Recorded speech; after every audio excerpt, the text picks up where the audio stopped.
చేయాలి అని అనుకుంటా ఉన్నారు. సో అందుకోసమనే ప్రేమతో ఆహ్వానిస్తూ ఉన్నాను. సో ఈ పెద్ద కుటుంబానికి అదేవిధంగా చాలామంది టెన్షన్ ఎక్కిపోతూ ఉన్నారనమాట.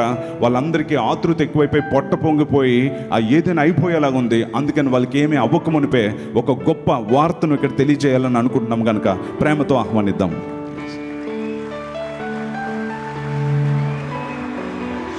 హల్లెలూయా. ఇంకొక వాక్యం చెప్పుకుందాం అండి. నేనైతే రెడీ, మీరు రెడీయా? హల్లెలూయా.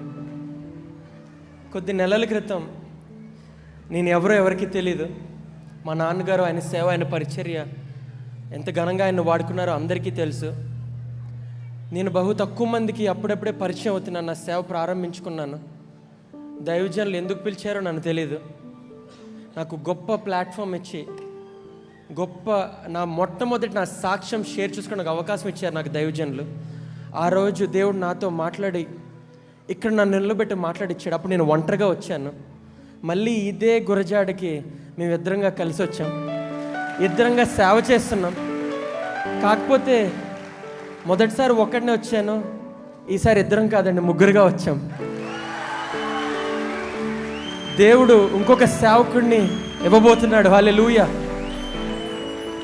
తాతల కంటే మాకంటే గొప్ప సేవ చేయబోతున్నాడు. హల్లెలూయా, హల్లెలూయా.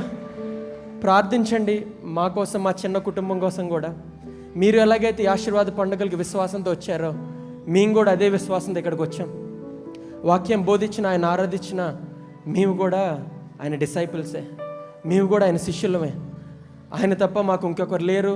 ఆయన తప్ప మా బ్రతుకులు మార్చేవాళ్ళు ఎవరు లేరు. ఇవాళ ఆయన మా పక్షాన్ని నుండి మమ్మల్ని నడిపిస్తున్నాడు అంటే ఆయన ఇచ్చిన బహుమానానికి ఆయనకి ఎన్నో వేలాది కోట్లాది వందనాలు తెలియజేస్తున్నాం. హల్లెలూయా. ఎంతగానో మా గురించి ప్రార్థించి ప్రేమిస్తున్న కుటుంబాలంతటికీ మరొకసారి ప్రత్యేకమైన వందనాలు తెలియజేస్తున్నాను. ముఖ్యంగా శామ్యుల్ కర్మోజీ గారికి, సుష్మిత కర్మోజీ గారికి, కుటుంబం అంతటికి, అమ్మమ్మ గారికి, అందరికీ నా ప్రత్యేకమైన వందనాలు తెలియజేస్తున్నాను.